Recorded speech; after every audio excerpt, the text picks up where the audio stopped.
On today's episode, what's the best car ever made?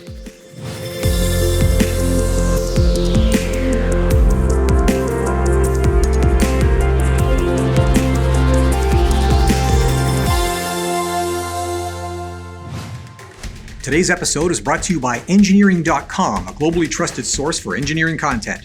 Check out this and many other exclusive videos for the engineering professional found only on Engineering.com TV today.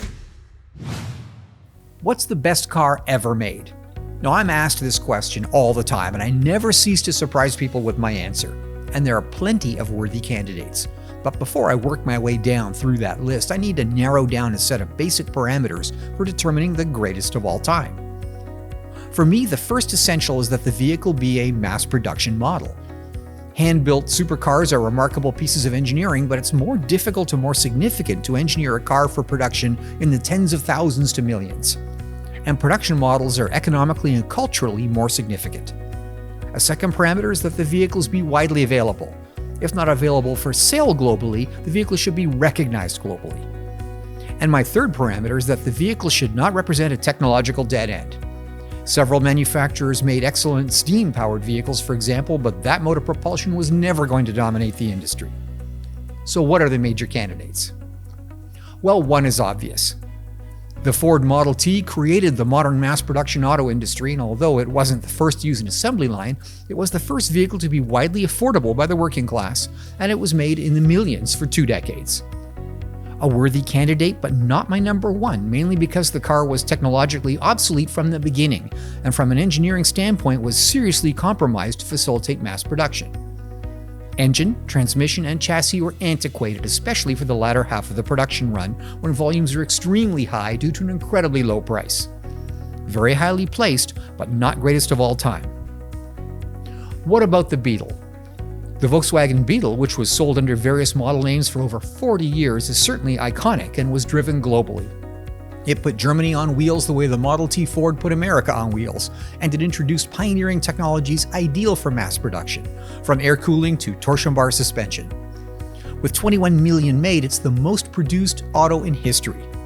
But it too is a technological dead end, with both air cooling and rear engine design proving impractical for mass production cars in the long run. So how about this?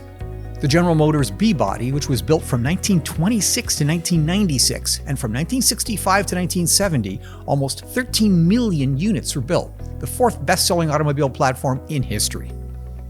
Big, powerful, durable, and affordable, but like the Model T and the Beetle, the cast-iron V8 rear-drive design proved obsolete. Then, of course, there's the Mini. The Mini, built by the British Motor Corporation, later British Leyland, pioneered the modern transverse engine front-wheel drive design which dominates the automotive industry today. And it was innovative, with rubber and later hydroelastic suspension and excellent space efficiency.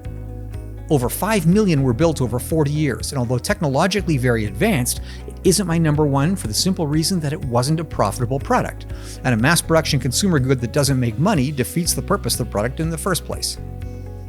Or how about the Tesla? The Tesla Model S is the world's first successful modern mass production electric vehicle, but it's too early to tell if it will represent the standard for EV engineering. So what's left?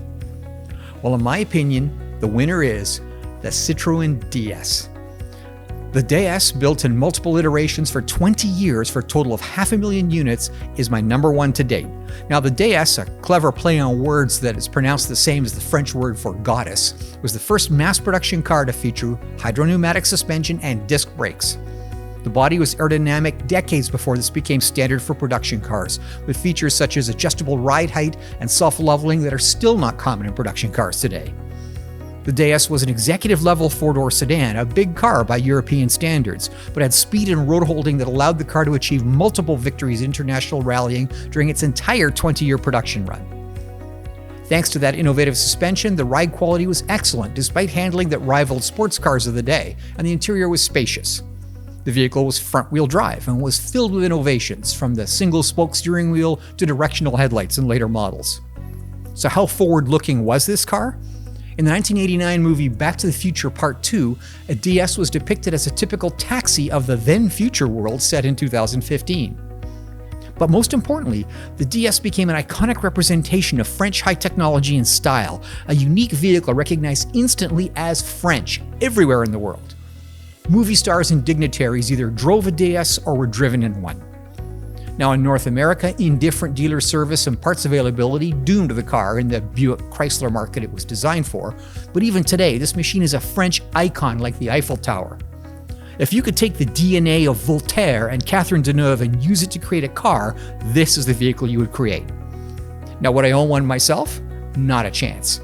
It takes a hardcore enthusiast to keep one of these things on the road, but I wish everyone who loves cars would drive one of these once, or at least ride in one. The DS truly is the goddess of automobiles. Well, that's it for today's episode of End of the Line, brought to you by Engineering.com. If you like this show, be sure to subscribe to our channel and click on the notification bell for our next episode. For our deeper engineering video series for the manufacturing professional, visit Engineering.com TV to watch exclusive shows like Manufacturing the Future, not found here on our YouTube channel. The link is in the description below. Thanks for watching.